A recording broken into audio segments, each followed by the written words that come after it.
Good morning everyone, welcome back to my channel. কেমন আছে সবাই? আই হোপ সবাই খুব ভালো আছে। আজকে ব্লগটা স্টার্ট করছি দুপুরবেলা থেকে। এই যে একজন বিদ্যান দেখো বই নিয়ে বসেছে, ওকে বইগুলো দিয়ে বসিয়ে রাখা হয়, কিছুক্ষণ বসে থাকবে, ওখানে আমি মা খেতে বসবো।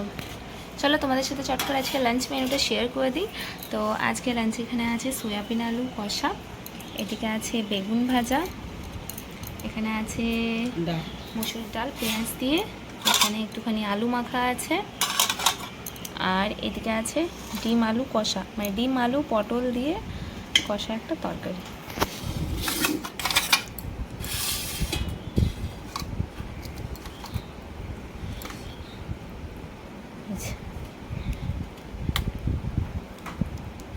তো আজকে এটাই মেনু। চলো খাওয়া দাওয়া করি, এখানে আমার মা ভাত বাড়িতে বসে গেছে। আজকে দুপুরবেলায় খাওয়া দাওয়া কমপ্লিট করার পরই বিকেল একটুখানি বেরিয়ে পড়েছিলাম আমি, মা, বাবু তিনজন মিলে। কারণ মায়ের টুকটাক কিছু জিনিস নেওয়া ছিল, সেগুলো নিতে হতো। প্লাস আমার আইব্রোটা কদিন ধরে করাবো ভেবে করানোই হচ্ছিল না, তো এই জন্য গেছিলাম বাজারে। আর এখানে মা নিয়ে নিল কয়েকটা টিপের পাতা আর একটুখানি গার্ডার, আর মানে টুকটাক জামায়ের জিনিস লাগতো, সেগুলোই এখানে নিয়ে আমরা যাচ্ছিলাম এবার পার্লারের দিকে। মেয়েদের এই সাজা গোজার জিনিসগুলো কিনতে মেয়েরা কতটা ভালোবাসে, তাই না? কিন্তু আমাদের বাড়িতে একটু উল্টো। আমাদের বাড়িতে কিন্তু এই সমস্ত জিনিস আমার পাপা নিয়ে আসে, মানে পাপার চয়েস এতটাই ভালো, মানে মেয়েদের জিনিস মেয়েরাও এত সুন্দর চুজ করতে পারবে না যেটা পাপা নিয়ে আসে। তো আমাদের বাড়িতে মানে মায়ের টিপ থেকে শুরু করে আমার গার্ডার, নেল পলিশ, সাজা গোজার জিনিস পাপা সমস্ত কিছু নিয়ে আসে। তো এখানে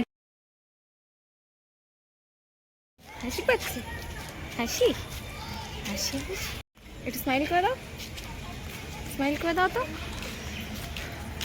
আর ভীষণ গরম বাইরে, ভীষণ গরম। গেছিলাম প্রায় প্রত্যেক দিনই এখন বৃষ্টি হচ্ছে, কিন্তু গরম কম হওয়ার একটুও নাম নেই, মানে বাইরে বেরোলে বোঝা যাচ্ছে জিনিস। গেছিলাম আইব্রো করাতে, আর আইব্রো করানো হয়ে গেছে। মা আর আমি আজকে বানাবো একটু অন্যভাবে চিকেনটা। তো এখানে এই জন্য নিয়ে নিয়েছি আমি 4টে পেঁয়াজ, 2 কোয়া রসুন, আর মানে 2টো রসুন, কাঁচা পাকা লঙ্কা আর টমেটো। স্মোকি চিকেন বানানোর জন্য প্রথমেই এখানে সমস্ত মশলা, যেমন পেঁয়াজ, টমেটো, কাঁচা লঙ্কা, রসুন, আমি এখানে আদা ইউজ করছি না, এগুলোকে সমস্তগুলোকে ভালো মতো করে একটু পুড়িয়ে নিতে হবে, যাতে স্মোকি ফ্লেভারটা আসে এখানে।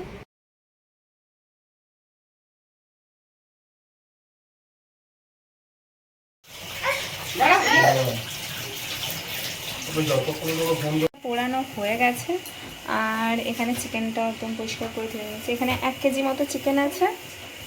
আর যেহেতু এটা আজকে আমি ফার্স্ট টাইম ট্রাই করছি, তো দাদা বললে এক্সপেরিমেন্ট করতে গিয়ে যেন আমার চিকেনটা নষ্ট না হয়, কারণ ওর রাতের বেলা খেতে ইচ্ছে হয়েছে আর এখন নিয়ে আসা হয়েছে। এটা ঠান্ডা হোক, তারপর এটাকে মিক্সারে পেস্ট করতে হবে।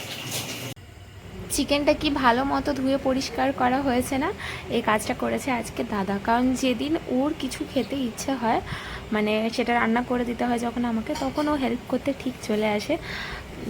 সেটা যদি হয় ওর ইচ্ছে, কারণ আজ রাতেও ওর হঠাৎ ইচ্ছে হয়েছে, তো এই জন্যই ও ভালো মতো করে ধুয়ে চিকেনটাকে রেখে দিয়েছে। চলো এবার স্মোকি চিকেন বানানো যাক। প্রথমেই কড়াই বসিয়ে ওর মধ্যে সর্ষের তেল ভালো মতো করে গরম করে নিতে হবে।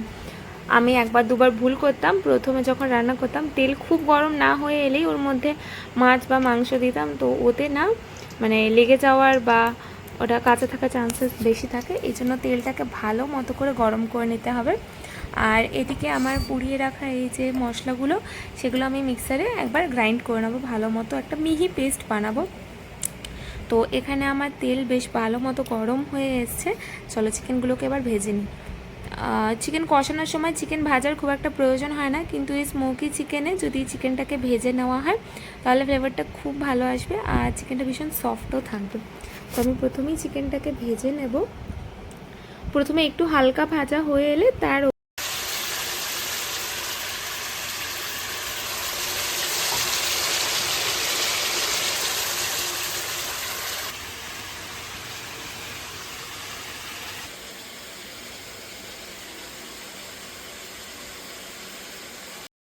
চিকেনটা হালকা ভাজা হয়ে এলেই এর মধ্যে স্বাদ মতো নুন, হলুদ গুঁড়ো আর লঙ্কার গুঁড়ো মিশিয়ে দিচ্ছি।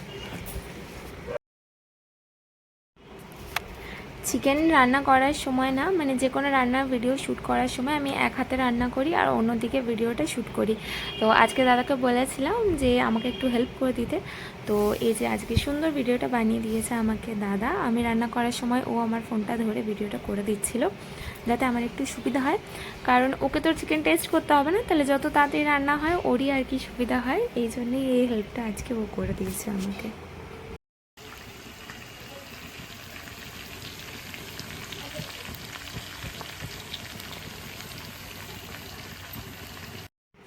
নুন হলুদ দিয়ে চিকেনটা ভাজা হয়ে এলেই কিন্তু এর মধ্যে দিয়ে দেবো আমরা এই পোড়া মশলাটা।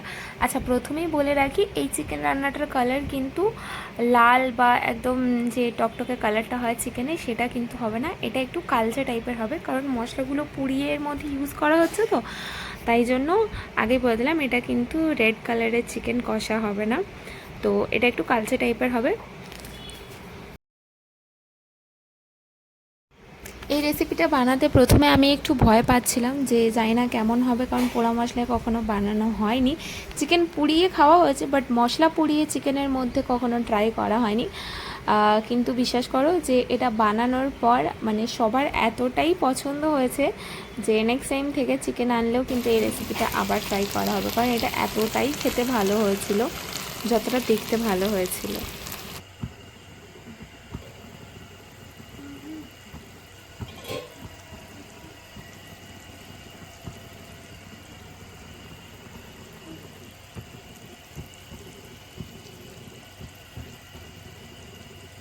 দেখো, একদম চিকেন থেকে কিন্তু তেল বেরিয়ে এসছে।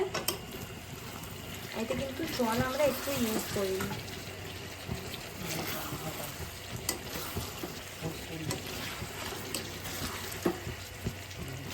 এটা এরকমই কষা কষা হয়।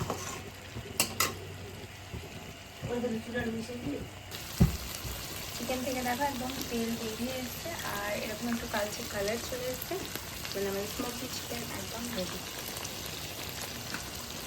এই সাইডে গরম গরম রুটি।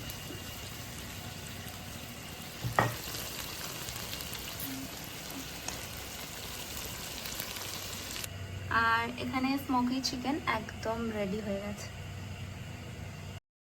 আজকের মতো ভিডিওটা এখানেই এন্ড করছি। আই হোপ তোমাদের ভালো লেগেছে। ভালো লেগে থাকলে একটা লাইক আর সাবস্ক্রাইব করে দিও। আর হ্যাঁ, এই স্মোকি চিকেনটা তোমরা অবশ্যই ট্রাই করো আর আমাকে কমেন্টে জানিও কেমন হয়েছে।